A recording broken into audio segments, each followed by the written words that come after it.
지난주에 이어서 우리가 계속 이제 고린도 후서 말씀을 우리가 강해로 저희가 받을 텐데, 한 말씀 한 말씀 우리가 꼭 잘 받으시고 또 하나님 말씀 성경책에 또 기록도 하시는 가운데서 우리가 점점 그리스도를 깊이 알아가는 것 가운데 그러한 성숙함이 있기를 간절히 소망합니다.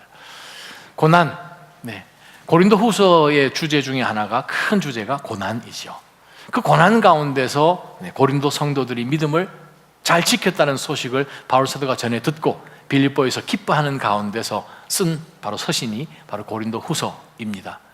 지난주 설교 때 2차 전도 여행, 3차 전도 여행 기간 가운데 바울 사도가 여러 서신서를 쓸 수밖에 없었던 그러한 배경, 특별히 고린도 전서, 또 고린도 후서, 또 그 사이에 소실된 하나님의 그 편지, 그것까지 배경을 제가 여러분들에게 잘 설명을 해 드렸지요. 인생은 참 고난의 연속이죠. 미국의 유명한 영화배우 우디 앨런, 그 사람이 어느 한 인터뷰에서 그러한 유명한 말을 했다고 그래요. 결혼을 할 때, 우리 인생, 여기 많이 결혼하신 분들 계시지만, 결혼은 There are 3 rings involved with marriage, 그렇게 얘기를 했어요. 결혼을 하게 되면 반지를 끼는데 반지를 3개를 낀다는 거예요. 첫 번째는 engagement ring, 두 번째는 wedding ring, 세 번째는 suffering. 안 믿는 사람도 이렇게 참 이런 그러한 이 영적인 발언을 하지요. 손가락 한번 보세요. 링이 몇 개가 있는지. 욥의 친구 엘리파스가 욥을 방문했을 때 한 이야기가 욥기 5장 7절에 기록됩니다. 불꽃은 항상 위로만 솟는데 그것처럼 사람은 태어나서 고난만 받는다는 거예요. 불을 붙이면 불꽃을 항상 위로 하죠. 항상 위로. 불꽃이 아래로 내려가는 법은 없습니다. 불꽃이 항상 위로 가듯이 사람은 고난받기 위해 태어나는 것 같다. 욥, 당신을 보니 고난받는 것 당신이나 나나 우리가 다 고난받는 거 아니냐. 세상에 살면서 우리가 많은 이야기를 듣지요. 왜 이런 일이 일어날까? 세월호, 천암호, 그런 이야기도 우리가 들으면서 왜 이런 일들이, 왜 하필이면 내가, 왜 하필 이 일이, why now? 이런 질문 우리가 많이 하지요. 헤럴드 쿠시너라는 분이 유명한 책을 한 20년 전에 썼죠. When bad things happen to good people. 왜 선한 사람들에게 이 나쁜 일들이 일어나는가? 왜 아무 잘못을 하지 않은 사람들에게 왜 이런 어려운 일들이 일어나는가? 저희 목사님들이 참 좋아하는 목사님들의 목사님 한 분이 계세요. R.C. Sproul이라고. 책도 많이 쓰시고 아주 영성 좋으신 그런 목사님, 책도 많이, 또 설교도 많이 하시는데, 어느 한 분이 그 R.C. Sproul 목사님에게 여쭤봤대요. 목사님, 왜 선한 사람들이, 왜 착한 사람들이 이렇게 나쁜 일들이 일어납니까? 했더니 그분이 한 대답이 정말 정답이에요. 뭐라고 대답한 줄 아십니까?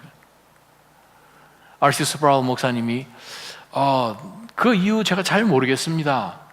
그 이유는 제가 착한 사람을 한 번도 못 만나봤어요. 선한 사람을 못 만나봤는 거예요. 이 땅은 죄로 인하여서 fallen, 타락한 땅입니다. 죄가 관영한 땅이에요.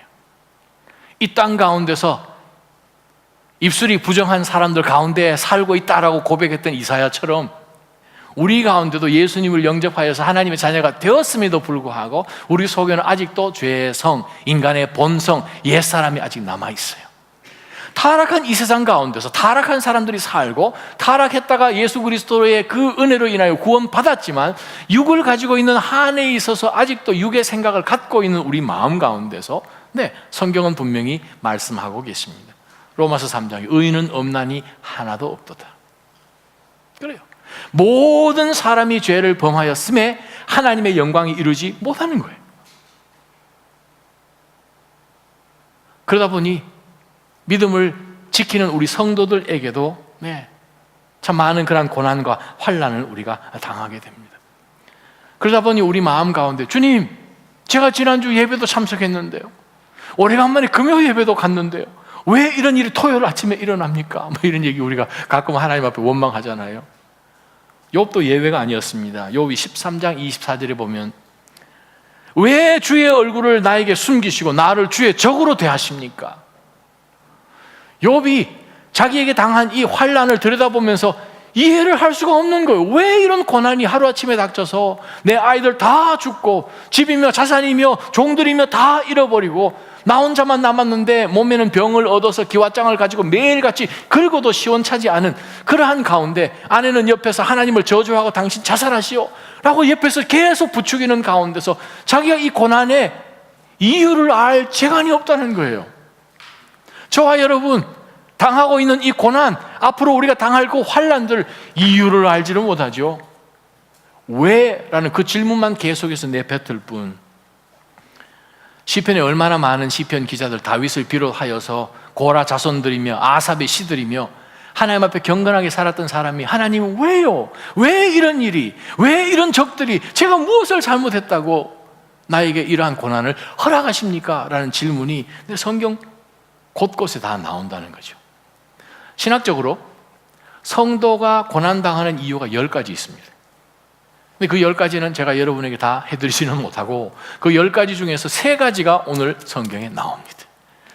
그래서 저와 여러분이 왜 성도는 믿음을 지키면서 그리스도와 함께 우리 살아가는 가운데서 왜 고난을 당하는가 하는 그 이유를 오늘 본문 말씀을 잘 살펴보는 가운데서 그 고난의 신비를 깨달으면 우리는 얼마든지 그것을 넘어갈 수 있습니다. 먼저 한번 하나님의 말씀 보기를 원합니다. 1절, 2절 한번 보십시다.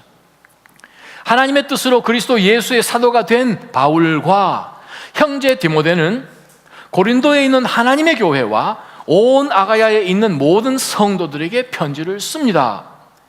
하나님 우리 아버지와 주 예수 그리스도께로부터 은혜와 평화가 여러분에게 있기를 빕니다. 고린도 후서의 인사 말이지요. 서신서니까, 편지글이니까. 근데 편지글 가운데서 1절, 2절에서 우리가 붙들 영적 교훈을 우리가 찾아볼 수 있습니다. 바로 그것은 무엇인가? 환난 가운데, 고난 가운데 지나는 성도라 할지라도 최소한 2가지는 놓치지 말고 있어야 된다는 거예요. 그것이 1절 가운데 나오는 하나님의 뜻입니다. 고난 가운데 있을 때 기억해야 될 것은 무엇인가? 내가 지금 하나님의 뜻 가운데 있는가? 하나님의 뜻으로 내가 살아가는 가운데서 내가 이 고난을 받는가? 바로 그것이죠. 바울이 자신을 어떻게 소개하는가 하면 하나님의 뜻대로 세워진 그리스도 예수의 사도라고 이야기합니다. 바울 사도 맞죠? 사도 바울이죠. 사도가 first name이 아닙니다. 사도 바울이에요. 바울. 원래 사도 아포스톨로스란 말은 보냄을 받았다, those who sent라는 뜻이에요. 보냄을 받은 사람이라는 뜻이에요. 예수 그리스도께서 그리스도의 은혜로 하나님의 영을 그들 가운데 주시고 능력을 주셔서 보냄을 받은 사람들이 12사도들이죠. 그 중에 한 사람 가룟 유다가 배신하고 자살하고 그러고 난 다음에 마띠아를 하나님께서 붙여주셔서 12사도들, 하나님의 특별한 능력과 함께 복음을 전했던 2000년 전에 1세기 때 있었던 하나님의 오리지널 12사도. 그런데 사도 바울은 그 12 중에 한 명이 아니에요. 그러다 보니 고린도 교회에서 당신이 뭐가 사도냐고 이렇게 얘기를 하는 그룹이 나중에 보면 우리가 찾아보는데, 바울 사도는 어떤 한 사람들이 위원회가 예루살렘에 있는 교회가 바울에게 사도직을 준 것이 아니고 하나님의 뜻대로 하나님이 세워주셨어요. 미국 살다 보면 가끔 태평양 목사님들이 있는데 한국에서 그냥 자기 집, 자기 잡 가지고 살다가 비행기 칼기 타고 공항에 딱 내리면 그때 목사가 돼 있는 거예요. 비행기 안에서 자기가 스스로 안수를 해가지고 여기 탁 내려서 이제 누구누구 목사입니다. 옛날에는 많았어요. 요즘은 인터넷으로 다 학교 졸업생이면 다 튀어나오니까 이제는 많이 없어졌는데 저는 개인적으로 한 2-3명 만나봤습니다. 바울은 자기 스스로 손 얹어가지고 사도가 된 사람이 아니고 하나님의 뜻대로 사도가 됐어요. 하나님의 뜻대로 동역자가 된 디모데, 이 2 사람이 고린도에 있는 하나님의 교회에게, 하나님의 뜻으로 세워진 교회에게, 또 온 아카야 그 지역에 있는 모든 하나님께서 거룩하게 하신 성도, the saints, 성도들에게 편지를 씁니다. 무슨 뜻이에요? 모든 그리스도의 공동체 안에 있는 믿음의 식구들은 다 하나님의 뜻대로 살아야 되는 거예요. 교회가 하나님의 뜻하고 상관이 없으면 교회가 아니죠. 예수 그리스도께서 우리를 정결하게 해주셔서 하나님 앞에 거룩하게 되어진 성도로, 세인트로 만들어주신 바로 그 존재들이 하나님의 뜻대로 안 살면 안 되겠죠. 두 번째 한번 보세요. 2절 봅니다. 바로 이 공동체, 거룩한 공동체, 하나님의 뜻 가운데 세워지고 살아가야 하는 각 개개인의 삶 가운데서 바울 사도가 꼭 두 가지가 있어야 됩니다 라고 요구하는 것이 바로 2절에 나오죠. 하나님 우리 아버지와 주 예수 그리스도께로부터, 지금까지 2000년 전에 지금까지 바울 사도가 전도할 때에 나왔던 하나님은 항상 이렇게 소개되었습니다. 즉 구약에 나타나는 하나님은 어떻게 소개되나요? 아브라함의 하나님, 이삭의 하나님, 야곱의 하나님으로 소개가 됐어요. 신약으로 딱 넘어오면 우리 주 예수 그리스도의 아버지라고 소개가 됩니다. 성육신을 통하여서 예수 그리스도의 이 땅에 오심으로 인하여서 그 하나님 앞에 우리 믿음의 성도들이 믿음으로 바로 나아갈 수 있는 그 길을 예수님께서 열어주셨다는 뜻이에요. 하나님이 우리 가운데 임하셨어요. 성육신 하나님, 성자 하나님이 육신을 가지심으로 인하여서 마치 아버지와 아들의 관계인 것처럼 느껴지지만 성자 하나님이 성부 하나님보다도 열등하여서 아버지가 가라 하는 대로 오신 분이 아니라 하나님과 본체이신 삼위의 하나님 중에 한 위이신 성자 하나님께서 인간의 몸을 가지시고 성부 하나님 앞에 순종하는 모습을 보여주심으로 인하여서 바로 그분이 성자이신 것 같지만 예수 그리스도 하나님과 본체이신 하나님이십니다. 바로 그분이 이 땅 가운데 오심으로 인하여서 우리가 하나님 앞에 나아갈 수 있는 길이 열린 거예요. 그래서 히브리서 1장에 예전에는 하나님께서, 성부 하나님께서 아브라함과 이삭과 야곱의 하나님께서 예언자들과 선지자들을 통하여서 기적과 이사로 꿈으로 말씀을 하셨지만 이 마지막 때에는 in the last days 바로 그분의 아들 예수 그리스도를 통하여서 말씀했습니다 라고 히브리 기자가 쓴 것을 기억하면 네, 예수 그리스도가 우리 삶 가운데 진짜 유일한 이유지요. 바로 그 하나님께서 모든 믿음의 성도들에게 무엇을 주기를 원하시는가 하면, 즉 저와 여러분이 환난 당할 때 무엇이 있어야 되는가 하면 두 가지예요. 은혜와 평화예요. 근데 그 은혜와 평화는 어디서부터 옵니까? 그 아버지로부터 온다는 거예요.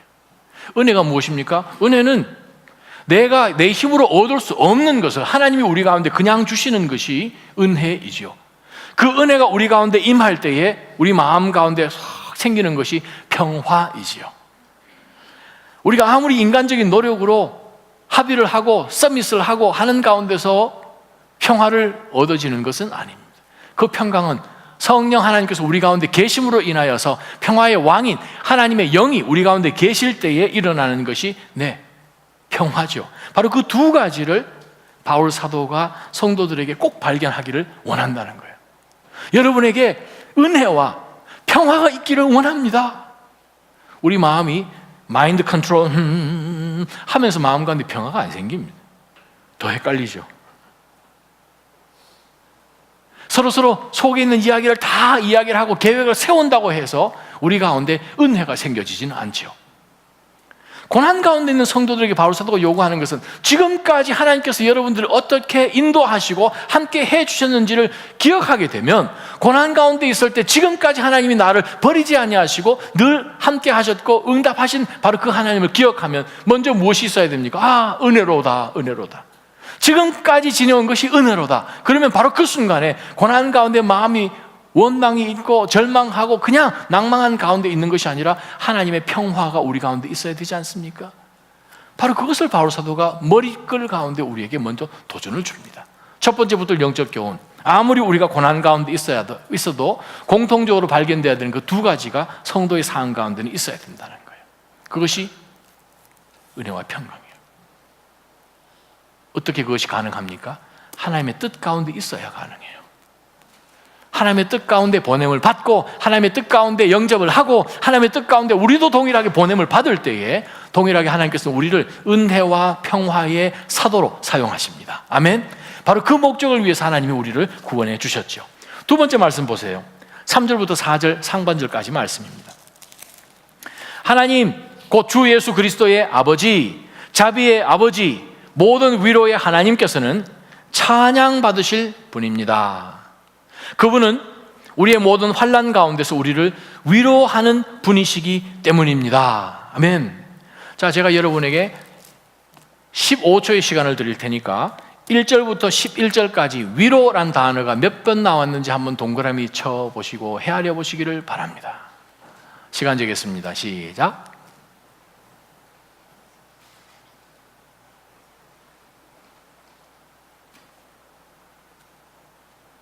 찾으신 분 빨리 손 드시기 바랍니다. 상급이 있습니다.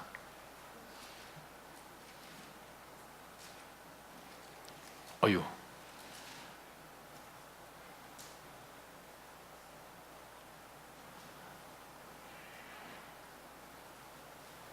빨리 대답하세요. 주님 오시겠습니다. 네. 몇 번이요? 일부 예배는 바로 잘 대답하시던데.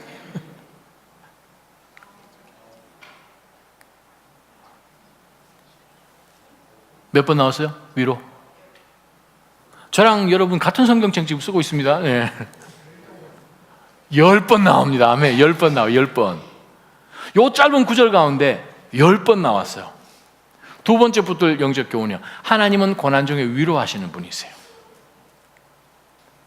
하나님은 고난 중에 위로하시는 하나님이세요. 우리가 그것을 놓치면 고난 가운데서 우리는 입이 이만큼 나오고 마음 토라지고 삐치고 하죠. 하나님은 고난 중에 반드시 위로하시는 하나님이십니다. 우리가 인생 살아가면서 어떠한 고난들을 우리가 겪습니까? 정말 예상 밖의 고난을 당하죠. 병. 갑자기 몸이 안 좋아서 병원 갔더니 의사의 진단이 나오고 병원에서 자녀에게 어떤 일이 벌어지는 거죠. 직장에서 어떤 일, 이혼, 자녀를 잃어버리는, 유괴당하는 거, 천재재해, 갑자기 어떤 큰 일이 일어나는 것. 그러한 일들 정말 우리가 들여다보면서 정말 우리는 이해를 못합니다. 하나님 어찌 이런 일들이 바로 하필이면 이때 일어납니까? 정말 우리 마음 가운데 큰 퀘스천 마크를 달고 우리는 살아가죠. 3절 말씀 한번 보세요.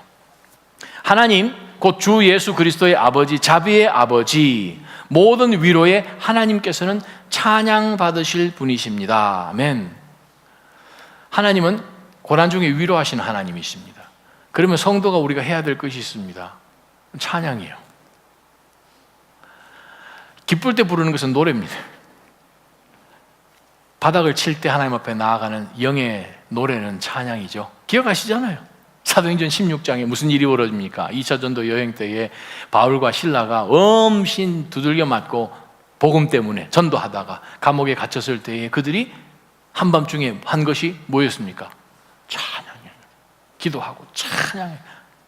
찬양이에요. 왜? 하나님 고난 중에도 찬양받기 합당하신 유일한 하나님이신 이유는 위로하시는 하나님이기 때문입니다. 이제 문제는 우리가 위로를 찾아야 되는 그것에 있지요. 하나님이 우리를 위로하시는 이유는 신학적으로 두 가지입니다. 하나는 하나님의 성품이에요. 하나님은 우리를 위로하시는 하나님.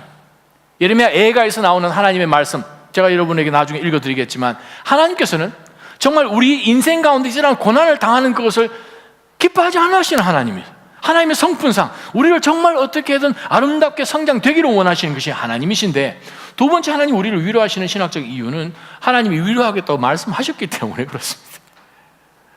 성경이 곳곳에서 특별히 우리 이사야 41장 전체를 보게 되면 위로하라 위로하라. 네, 하나님은 이스라엘 백성들, 하나님의 자녀들을 위로하기를 원하시고 하나님의 이름이 위로입니다. 예수 그리스도께서 우리에게 오신 것을 위로하시기 위해서 오셨어요. 자, 여기에 등장하는 위로하다라는 단어입니다. 10번 나왔어요. 그죠? 파라칼레오라는 단어예요. 파라라는 그 헬라 말은 저기 멀리 있는 것을 끌어당겨서 around라는 뜻이에요. around 혹은 about. 주변에 뺑뺑 돈다 그 뜻이에요. 파라. 칼레오라는 말은 어이 이 말이에요. 영어의 call이라는 단어예요. 칼레오, 부르다는 뜻이에요. 저기 있는 사람을 불러서 내 곁에 딱 있도록 해주는 그것이 위로라는 단어입니다. 파라칼레오. 근데 예수님께서 그 단어를 쓰셨어요. 요한복음 14장 15장, 16장에 쓰셨어요. 언제 쓰셨는가? 파라클레토스라는 단어에 쓰셨어요. 명사형, 보혜사라는 단어입니다. 누가 보혜사셔요? 성령 하나님이에요.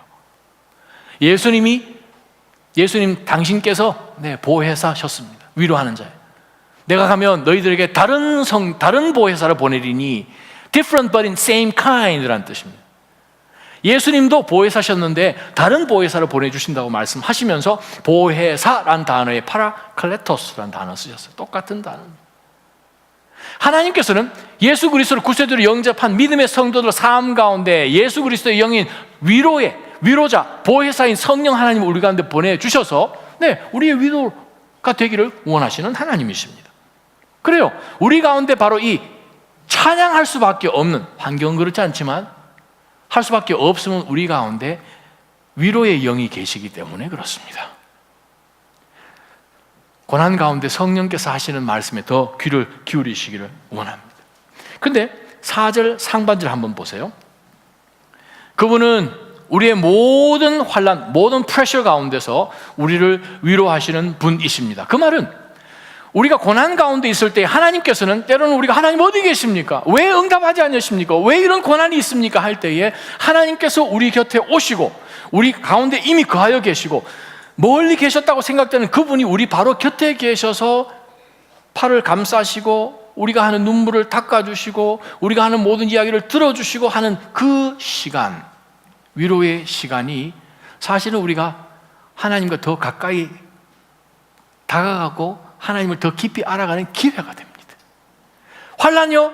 환난은 하나님께서 주셔서 우리로 하여금 더욱더 하나님과 밀접한 관계 속에서 더 깊은 교제가 일어나기를 원하시는 것이 하나님이십니다. 여러분의 고난을 그냥 아유 힘들어 하는 것으로 지나가는 네거티브한 그런 시간으로 되지 않기를 축원합니다. 왜요? 그분은 우리의 모든 프레셔 가운데서 우리를 위로하시는 분이시기 때문입니다. 하나님은 위로가 되기를 원하세요. 우리 곁에 오기를 원하세요. 우리의 위로가 되어주셔서 우리와 더 깊은 관계 속에 들어가기를 원하시죠. 사랑하는 하나님 성도 여러분, 여러분 삶 가운데 그래요, 크고 작은 고난을, 환난을, 어려움을 지날 때에 여러분이 절대 놓치지 마셔야 될 게 하나 있습니다. 하나님이 우리 곁에 계셔서 나의 위로가 되어주셔서 함께 하신다. 그러면 결과는 무엇입니까? 그 다음엔 답이 뭡니까? 하나님이 나와 함께 하시고 이 고난을 지나가게끔 하시고 이 고난 가운데서 하나님과의 더 깊은 교제 가운데 나아가기를 하길 원하신다. 그럼 교제가 계속 진행되는 거죠. 고난도 계속 진행되죠. 끝은 무엇입니까? 하나님의 계획이요, 하나님의 뜻이요. 우리가 하나님의 뜻대로 고난을 당하는 가운데서 이 기간에 계속해서 하나님의 깊은 교제 가운데서 있으면 어떤 일이 벌어지는가? 어떠한 해악도 우리 가운데 미치지 않는다는 거예요. 뒤집어 봅니다. 하나님께서 저와 여러분의 삶을 통하여서 이 고난 가운데 하나님이 보기를 원하시는 그 열매가 맺혀지기 전까지 하나님이 계속 우리의 위로가 되어주셔서 함께 하시는 가운데서는 아무리 사탄이 우리를 엎어지고 thwart 시키고 우리를 막고 우리로 낭망시키려고 하는 그러한 공격, 우리를 죽이려고 하는 공격까지도 하나님은 막으시고 우리를 보존해 주신다는 뜻입니다. 고린도 후서 가운데서 나타날 많은 주제 가운데 하나가 고난이라고 말씀드렸어요. 바울 사도 얼마나 많은 동족들과 이방인들이 바울 사도를 해하려고 계획을 세워뜨렸습니까? 그들의 앞잡이라고 생각을 했다가 어느 순간에 예수쟁이가 됐잖아요. 그것도 골수 예수쟁이가 돼서 그냥 있는 대로 회당 가기만 가면 회당부터 찾아가서 복음을 전하는 사람이 되었잖아요. 그래서 유대인들이 바울 사도를 죽이지 않고는 내가 밥도 먹지 않겠다라고 맹세한 사람들이 수십 명이었어요. 여러분, 전 세계에서 비밀 정보전, 특수전, 스파이전 최고에 해당되는 나라가 물론 미국도 미국이지만 모사드를 가지고 있는 이스라엘이잖아요. 북한에 대해서 제일 많은 정보를 가지고 있는 전 세계 나라 모사드잖아요. 북한이 미사일을 하도 중동으로 자꾸 수출을 하니까 중동은 그 미사일 받아서 누구를 공격하나요? 이스라엘을 공격하죠. 그리고 이스라엘이 이 사람들을 대항해서 막기 위해서는 아예 원천인 북한을 먼저 알아야 되겠다 해가지고 20년 전에 모사드 요원들이 북한으로 왔어요. 와가지고 북한 정보를 전 세계에서 제일 많이 지금 공유하고 있습니다.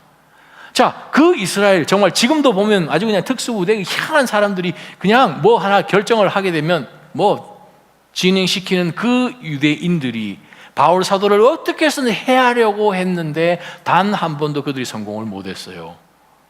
왜요? 하나님이 보호해 주셨습니다.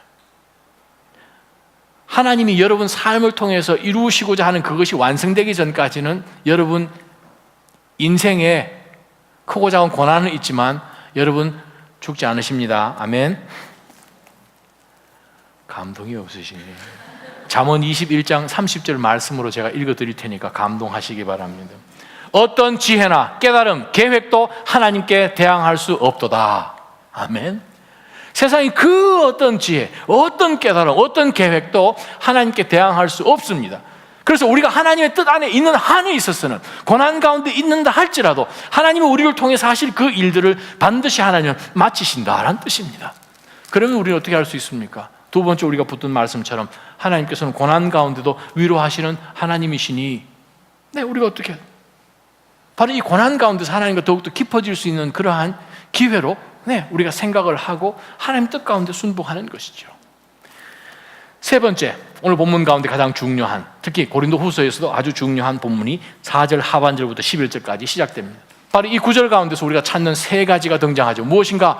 고난의 비밀, 고난이 왜 우리가 고난을 당해야 되는가? 라는 그 이유가 분명하게 바로 이 본문 가운데서 세 가지가 나옵니다. 4절 하반절부터 7절까지 한 목소리를 한번 읽어봅니다. 우리가 하나님께 받은 위로로, 시작. 우리가 하나님께 받은 위로로 인해 우리도 환난 가운데 있는 사람들을 위로할 수 있게 하시는 분이십니다. 그리스도의 고난이 우리에게 넘치는 것 같이 우리의 위로도 그리스도를 통해서 넘칩니다. 우리가 고난당하는 것도 여러분을 위로하고 구원하기 위한 것이요, 우리가 위로받는 것도 여러분을 위로하기 위한 것입니다. 이 위로가 여러분 가운데 역사함으로 여러분이 우리가 당하고 있는 것과 동일한 고난을 당할 때도 잘 견뎌내게 된 것입니다. 여러분에 대한 우리의 소망은 굳건합니다. 여러분이 고난에 함께 참여하는 것처럼 위로에도 함께 참여하는 것을 우리는 알고 있습니다. 그래요. 바울 사도가 우리에게 이야기하는 이유가 제일 첫 번째 등장을 하죠. 그것은 무엇입니까? 하나님께서 우리로 하여금 고난 가운데 통과하게끔 허용하시는 이유는 우리가 이 고난을 통하여서 하나님으로부터 받는 그 위로를 보니까 동일한 고난 가운데 내가 지나왔던 그 길을 지금 가고 있는 죽겠어요 하나님 하는 자에게 위로가 되게끔 우리를 사용하시려고 하나님은 지금 저와 여러분을 고난 가운데 통과하게 하십니다. 저희 나차짐 교회 개척되어서 세워지면서 첫 2년 동안 우리 기도 정말 많이 했죠. 중보기도 하고 금식기도 하고 뛰기도 하고, 왜냐하면 기도 제목 큰 두 가지를 우리 자녀와 연관되어서 하나님이 주셨잖아요. 하나님 응답하셨고 그 두 자녀들이 아주 건강하게 성장하고, 그 중에 한 녀석은 날아다니고 있습니다. 요즘 1층 한번 내려가 보세요. 그랬더니 저희 교회에 또 한 부부가 왔어요. 기도 제목이 있어요. 몇 주 전에 제가 본 것은 2년 동안 고난을 당하지만 하나님으로부터 특별한 은혜와 위로를 경험한 바로 그 어머니들이, 그 고난을 통과한 어머니들이 음식을 준비해서 이제 그 고난을 지금 당하고 통과하고 있는 그 어머니에게 다가가서 위로해주고 있더라는 거예요. 이혼해본 사람이 이혼당한 사람의 마음을 알고, 자식을 한번 잃어버린 사람이 한번 잃어버린 그 고통이 뭔지를 알고요, 사업 실패해서 바닥을 한번 칠 사람이 경제적인 어려움을 제일 잘 이해하죠. 하나님께서 우리로 하여금 이러한 고난을 한번 빡 치게 하시는 이유는요, 우리는 지금 몰라요. 근데 하나님께서는 좀 기다려라. 통과해보고 나니까 하나님께서 바로 이 기도와 간증과 고난을 통해서 하나님이 특별하게 임하게 주셨던 그 위로를 통해서 위로가 흘러가게끔 하는 거예요. 그래서 그 하나님의 풍성하신 위로가 나에게 풍성하고 그것이 여러분에게도 풍성하기를 원합니다. 지금 플로잉 하고 있는 거예요. 사랑하는 나자님 성도 여러분, 성도는 그리스도 안에서 다 연결되어 있습니다. 5절에 보니까 그리스도의 고난이 우리에게 넘치는 것. 그리스도의 고난이 왜 우리에게 넘쳐요? 그거는 우리가 그리스도의 몸이기 때문에 그렇습니다. 그리스도 안에서 우리는 하나이기 때문에 그렇습니다. 그랬더니 그리스도께서 당하셨던 그 고난이 믿음으로 받을 때 믿음으로 성결하게 하나님 앞에 나아가는 그것은 고난의 길이죠. 디모데후서 3장 12절입니다. 그리스도 예수 안에서 경건한 삶을 살고자 하는 사람은 모두 핍박을 당할 것이다. 예외 없어요.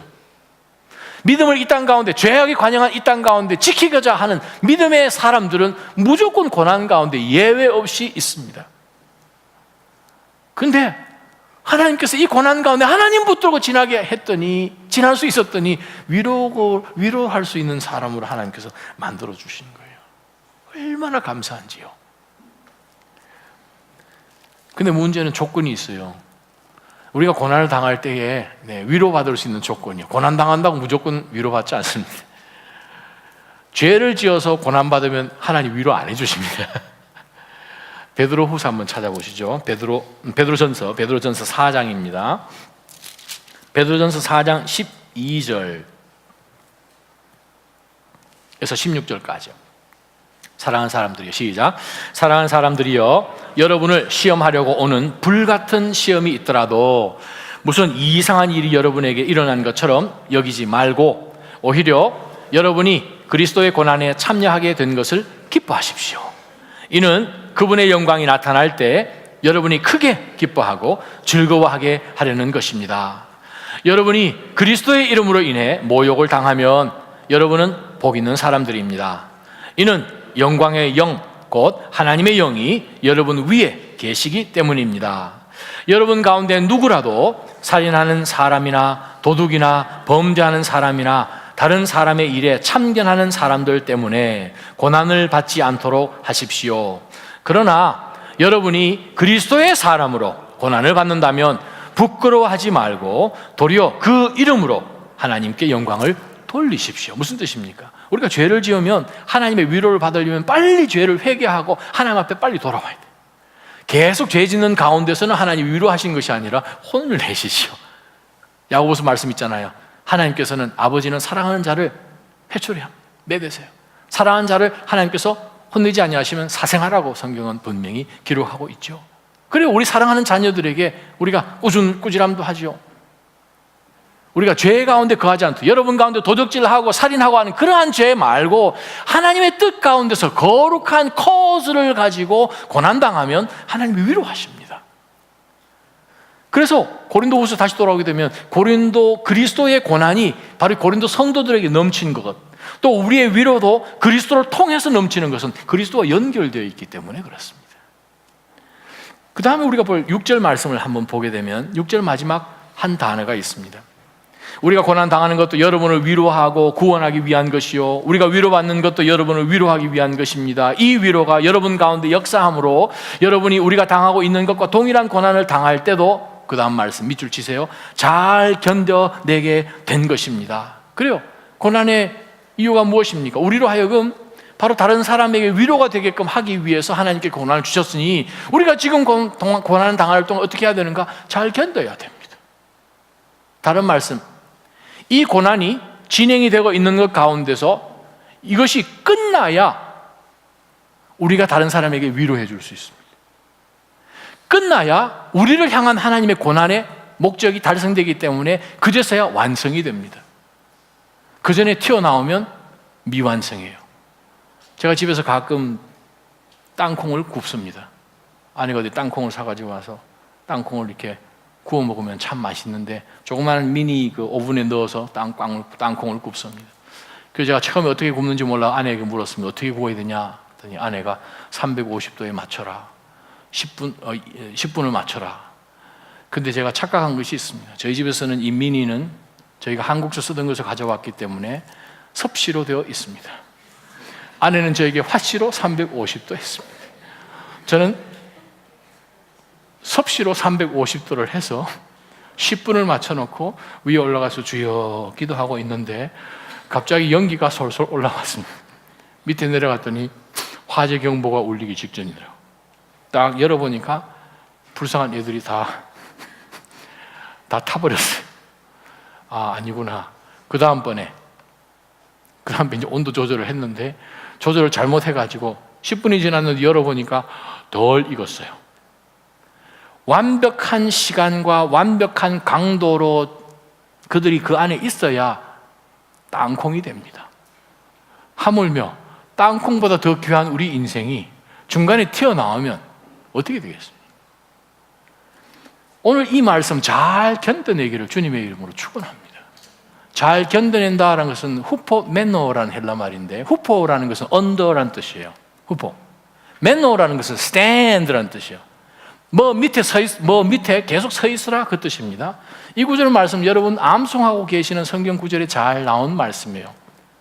고린도전서 한번 펴보시기를 바랍니다. 고린도전서 성경책 고린도전서 10장 13절, 우리 1대1 하게 되면 암송하시는 구절이잖아요. 우리말 성경으로 한번. 고린도전서 10장 13절. 여러분은 사람이 감당할 수 없는 시험을 당한 적이 없습니다. 하나님은 신실하셔서 여러분이 감당치 못할 시험은 허락하지 않으시며 시험을 당할 때도 피할 길을 마련해 주셔서 여러분이 능히 후포메노 하게 하십니다. 아멘. 그래요. 제가 지난 고린도전서 강의할 때 이 말씀 제가 설교해 드렸잖아요. 하나님이 피할 길을 내주십니다. 그 피할 길이 어떤 길이라 그랬죠, 제가? 그래요. 반응은 일부 예배와 비슷하네요. 제가 고린도전서를 다시 또 이 설교를 해야 될 것 같아요. 다 잊어버리셨더라고요. 피할 길이 무슨 길이라고 그랬죠? 피할 길이라는 단어 앞에 정관사 호라는 단어가 붙어 있어요. 호호도스. 그 말은 피할 길이 하나예요. The way. 그 말은 뭐예요? 견뎌야 그 길을 피합니다. 하나님을 견뎌야 땅콩으로 만드시거든요. 견뎌야 됩니다. 문제는 우리가 잘 견디는 게 중요해요. 견딜 때 하나님 우리와 함께 하고 계시다는 거예요. 아멘. 계속 여러분 고난 가운데서 하나님께서 나를 통하여 어느 시점까지 딱 끝나게 되면 그때 완성되니까, 점검처럼 나오니까, 주께서 나를 단련하시는 이 기간 가운데는 저와 여러분이 그 고난을 잘 견뎌내시기를 주님의 이름으로 축원합니다. 두 번째 말씀 잠깐 보세요. 고린도후서 그 다음에 나온 말씀, 우리가 8절 9절을 들여다보면 8절 말씀입니다. 형제들이여, 우리가 아시아에서 당한 환난에 대해 여러분이 알지 못하기를 원치 않습니다. 꼭 아십시오. 우리가 힘에 지나도록 심한 고난을 받아서 살 소망까지 끊어질 지경이 됐습니다. 우리는 마음에 사형 선고를 내려야 했습니다. 그리고 바울 사도가 1차, 2차, 3차 전도 여행하는 가운데 돌도 얼마나 많이 맞았습니까? 한 번은 하도 많이 맞아서 죽어서 그냥 쭉 쳐져버렸죠. 사람들이 죽었다 해가지고 동네 밖으로 끌고 갖다 버렸어요. 하루 정도 지났을 때 정신 차려서 비실비실 일어난 상황, 우리 사도행전에서 나왔잖아요. 배가 얼마나 파손 많이 했고요. 40에 하나 감한 매를 5번이나 맞고요. 동족의 위험, 이방인들의 위험, 산의 위험, 강의 위험, 도적의 위험, 말도 다 할 수 없는 그 어려움을 바울 사도가 하면서 겪으면서 그 마음과는 무슨 생각하나요? 사형 선고를 내는 거죠. 이러다가 이래서 가는구나, 죽는구나. 제가 중학교 2학년 때 교회에서 수련회를 동해안 쪽으로 갔는데 수영 이렇게 하다가 밑에 해변이 밑에 푹 파여가지고 쑥 들어갔는데, 이거 아무리 해도 이거 뭐 해변은 이 물결은 세죠. 사람이 몇 번 왔다 갔다 하면 가나요? 여러분 경험 없으시죠? 제가 가르쳐 드릴게요. 3번 이렇게 올라오면 그 다음엔 가십니다. 제가 2번 올라왔거든요, 물 위에. 3번째 이제 올라와서 이제 그때는 이제 싹 내려가면서 이렇게 해서 사형 선고구나 생각했어요. 이렇게 가는구나. 네. 바울이 스스로에게 사형 선고를 내린 거예요. 이거 끝이구나 생각을 했다는 거죠. 그러면서 바울이 우리에게 그러한 고난이라 하더라도 하나님께서 우리를 고난 가운데 통과시켜 주시는 이유가 바로 9절에 나옵니다. 하반절에 그렇게 된 것은, 그러한 고난을 받게 된 것은 우리 자신을 의지하지 않고 죽은 사람들을 살리시는 하나님만 의지하도록 하기 위함입니다. 아멘. 여러분, 고난 통과하실 때에 통과할 수 있는 유일한 방법은 하나님 의지하는 방법밖에 없어요. 내 자신을 의지할 수도 없어요. 문제는 우리가 고난당할 때에 옆 사람, 뒷 사람, 세상적으로 사람들이 이 고난을 어떻게 이겨내는가? 하늘은 스스로 돕는 자를 돕는다. Heaven helps those who help themselves. 자, 이 구절 말씀이 잠언 몇 장이 나오죠? 하늘은 스스로 돕는 자를, 하나님은 스스로 돕는 자를 돕는다. 잠언 32장 1절에 나옵니다. 그런데 잠언 32장이 없지요. 그거 성경 말씀 아니거든요. 하늘은 스스로 돕는다는 것은 성경이 가르치는 정반대의 말씀이에요. 내가 스스로 열심히 돕는 것을 하늘이 도와주지 않습니다. 노노노노. 하나님께 온전히 의지하는 자를 하나님께서 도우십니다. 잠언 3장 5절 6절 말씀이에요. 내 마음을 다해 하나님을 믿고 내 지식을 의지하지 말라. 네가 하는 모든 일에 그분을 인정하라. 그러면 그분이 내 길을 알려줄 것이다. 아멘. 하나님을 온전히 신뢰하는 거예요. 고난 가운데서 우리가 제일 먼저 하기 쉬운 것은 무엇인가? 세상이 그렇게 하고 우리도 세상에서 그렇게 들었고 내가 열심히 하고 내가 마음 잘 다져서 해야 된다라고 생각하는 것이 세속적인 생각이죠. 하나님을 온전히 신뢰하는 게 중요해요. 하나님만 온전히 신뢰하게끔 우리에게 고난을 주십니다. 그것을 놓치면 고난 가운데서 나를 자꾸 의존하고 사람들을 자꾸 의존하게 되면 그 고난의 시간이 굉장히 길어지겠죠. 강도도 더 세지겠죠. 졸업 못하겠죠. 올해 지나온 희한한 경험을 내년에 또 경험하게 하시는 이유는 우리가 졸업을 못했기 때문에 그렇습니다. 졸업 못하면 낙제예요. 낙제하면 그거 다시 통과해야 그 다음 학년으로 올라갑니다. 여러분, 낙제하지 말기를 주님의 이름으로 축원합니다. 제가 미국에 89년에 와서 99년까지 공부만 10년으로 했잖아요. 그래서 누가 어디 병원이나 누구한테 가서 물어볼 때에 사람들이 묻습니다. What do you do for a living? 뭐 하십니까? 직업이 뭡니까? 그러면 제가 늘 했던 대답이 있습니다. Professional student. 그래요. 그 10년 기간 동안에 하나님께서 다른 학교에서는 절대 배울 수 없는 하나님의 시련 학교에서 이수 과목이 몇 가지가 있었는데 그것들을 하나님께서 그 만 10년 동안 하나님께서 정말 빡시게 훈련시키셨습니다. 그러면 그 다음에는 그것을 졸업한 거예요. 하나님만을 신뢰하시기를 주님의 이름으로 축원합니다. 예레미야 예가 3장 말씀을 제가 여러분에 읽어드립니다.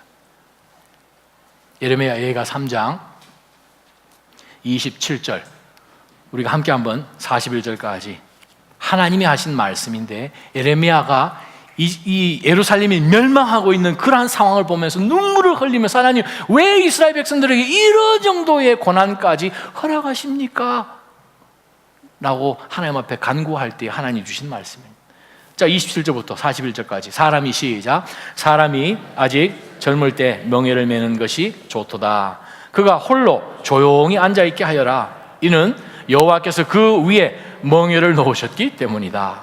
그가 흙먼지 속에 겸손하게 하여라. 그러면 희망이 있을지 모른다.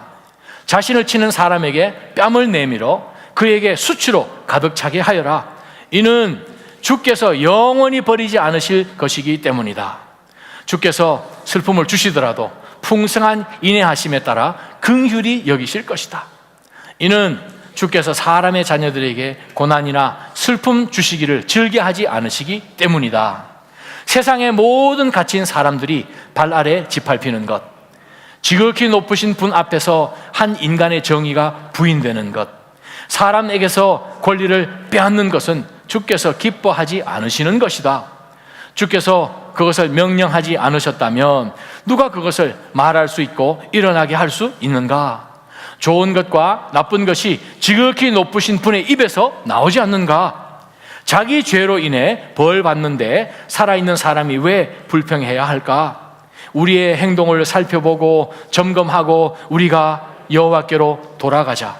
하늘에 계신 하나님께 우리가 우리 마음과 손을 들어 올리자. 무슨 말씀이에요? 하나님께서 너희가 그 고난을 당하도록 멍에를 위에 올려놓았으니 그 고난, 흙먼지가 일어나는 정말 쾌활한 그런 삶 가운데서 잠잠하게 묵상하는 가운데 하나님께서 이 일을 통해서 어떤 계획을 가지고 계시는가를 보라는 거죠. 하나님이 머리 위에 멍에를 올려놓으셨다는 거예요. 그러면서 30절에 이스라엘을 치는 자들에게 뺨을 한번 내밀어 주라. 나중에는 뺨을 쳤던 자들이 오히려 수치를 당하게끔. 왜? 하나님께서는 너희를 영영히 버리지 않는다는 거예요. 그러니까 여러분, 고난 가운데 있다 할지라도 얼마든지 하나님 역사하신 그 말씀을 우리 가운데 주셨습니다. 우리 복도를 내려가면은 복도에 벽에 귀한 말씀이 하나 적혀 있어요. 커피 있는 거기에. 무슨 말씀인지 아세요? 커피를 한번 드셔보세요. 벽에 예레미야 29장 11절 말씀이 기록되어 있어요. 제가 뉴욕에서 사역할 때 뉴욕 인투교회의 미션 홀의 벽에 바로 동일한 말씀이 기록되어 있는데, 그 말씀이 이 말씀입니다. 여호와의 말이다. 내가 너희를 위해 갖고 있는 계획들을 내가 알고 있으니 그것은 평안을 위한 계획이지 재앙을 위한 것이 아니며 너희에게 미래와 소망을 주기 위한 것이다. 1절에 여호와의 말이다 라고 말씀하시죠. 하나님께서 사인하셨다는 뜻이에요. 그 말은 고난 가운데서 하나님께서 계획을 가지고 계심으로 우리로 하여금 사람을 의지하지 않고 하나님을 의지할 때 하나님의 계획이 우리 삶 가운데 이루어집니다. 마지막 말씀 10절에서 11절 말씀 한번 보시기 바랍니다. 다시 한번 고린도후서로 넘어와서 10절 11절 보게 되면 왜 믿음의 성도들이 고난을 지나가야 되는가? 10절, 그분은 우리를 과거에도 그렇게 큰 죽음에서 건지셨고 또 미래에도 건지실 분이십니다. 또 우리는 하나님이 이후에도 건져주실 것을 소망합니다. 여러분도 우리를 위해 기도로 협력해 주십시오. 이는 많은 사람의 기도로 우리가 받은 은사로 인해 우리 때문에 많은 사람이 하나님께 감사하게 하려는 것입니다. 하나님이 믿음의 성도들에게 고난을 주시는 세 번째 이유는 하나님께 감사하게 하려고요. 하나님께 감사로 나아가게 만들려고요. 방법은요, 중보기도요. 11절 제일 첫 번째 단어 보이시죠? 여러분도 우리를 위해 기도로 협력해 주십시오. 이는 많은 사람의 중보기도로 우리가 하나님으로 받은 은사를 인해서 우리 때문에 또한 더 많은 사람들이 더 많이 하나님 앞에 감사할 수 있도록 하나님께서 우리를 고난 가운데 주셨다는 거예요. 이해되십니까? 여러분에게 하나님께서 간증을 주시겠다, 그 뜻입니다. 여러분, 고난 당할 때 여러분 자신을 보지 마시고 환경을 보지 마시기를 바랍니다. 주님을 보셔야 돼요. 주께서 계획을 가지고 계신다. 위로하시고 이것을 통과하게끔 하신다. 하나님을 향한 온전한 소망을 가지셔야 돼요. 동일하게 하나님께서 이 고난을 지난다 할지라도 이 세상에 의지하지 않고 하나님을 신뢰하고 하나님을 붙드는 그런 믿음으로 나가야 되는 거죠. 중보기도 할 때에 저 영혼, 저 상황에 대해서 사랑하는 마음이 없으면 중보 못합니다. 참 안타깝다. 하나님 어떻게 해요? 하는 가운데서 사랑하는 마음으로 나아가죠. 자, 그러면 오늘 본문 가운데 소망이라는 단어가 두 번이나 나왔는데 믿음이 언급되고요, 사랑이 있어요, 소망이 있습니다. 믿음, 소망, 사랑. 그런즉 믿음, 소망, 사랑 이 세 가지는 일부 예배는 잘하셨는데 다시 한번. 그런즉 믿음, 소망, 사랑 이 세 가지는 항상 있을 것인데, 항상 있을 것인데, 항상 안에 우리 고난도 있습니다. 우리가 고난 지나는 가운데서 세 가지를 기억하셔야 된다는 거예요. 하나님을 소망해야 돼요. 믿음 가지고 하나님만 신뢰해야 돼요. 사랑하는 성도들에 대해서 사랑하는 마음으로 중보하게 되면요, 여러분, 우리의 고난이 아니에요. 축복의 길이에요. 저기 콜로라도 가게 되면 옐로스톤이라는 그 내셔널 파크가 있어요. 옐로스톤 가보셨죠? 네, 옐로스톤. 나중에 한번 가보세요. 옐로스톤에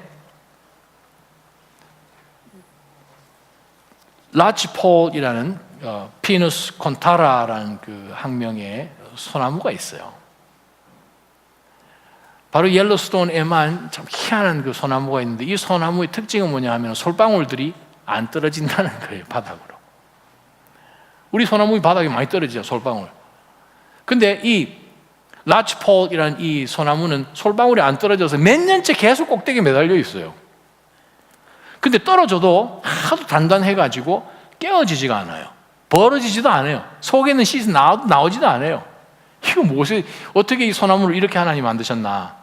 근데 옐로스톤이 가끔 제가 신학교 졸업한 94년도에 갔을 때도 뭐 한쪽은 불타서 아주 엄청나게 새까맣게 된 거 저희가 봤는데, 네, 가끔 옐로스톤에 산불이 나면은 모든 나무 싹 다 태워버리죠. 이 라치폴 이 소나무의 이 솔방울이 언제 이게 열리는가 하면은 아주 높은 고열, 아주 높은 불에 들어가야만 이게 열려요. 옐로스톤이 새까맣게 변하고 나면, 모든 나무가 다 타고 나면 그것을 제일 먼저 푸르게 만들어주는 나무가 라치폴 파인입니다. 왜?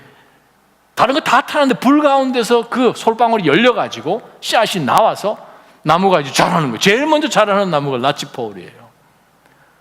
하나님께서 때로는 우리를 고난 가운데 보내시지만 고통 가운데서도 하나님께서 그 속에서 선한 걸 끄집어내시는 하나님이십니다. 여러분을 통해서 위로하게끔 하시니 그러한 삶으로 기뻐하는 가운데서 주님께 순복하는 인생으로 사시기를 축원합니다. 기도하겠습니다. 살아계신 하나님 아버지, 오늘 이 말씀을 저희가 다시 한번 접하는 가운데 주여, 고난당하는 가운데서 어떠한 이유로 하나님이 이러한 고난을 주시는지를 분명히 깨닫는 가운데 믿음으로 끝까지 서 있게 저희를 붙잡아 주옵소서. 예수님의 이름으로 감사하며 기도하옵나이다. 아멘. 이 시간에는 우리가 하나님 앞에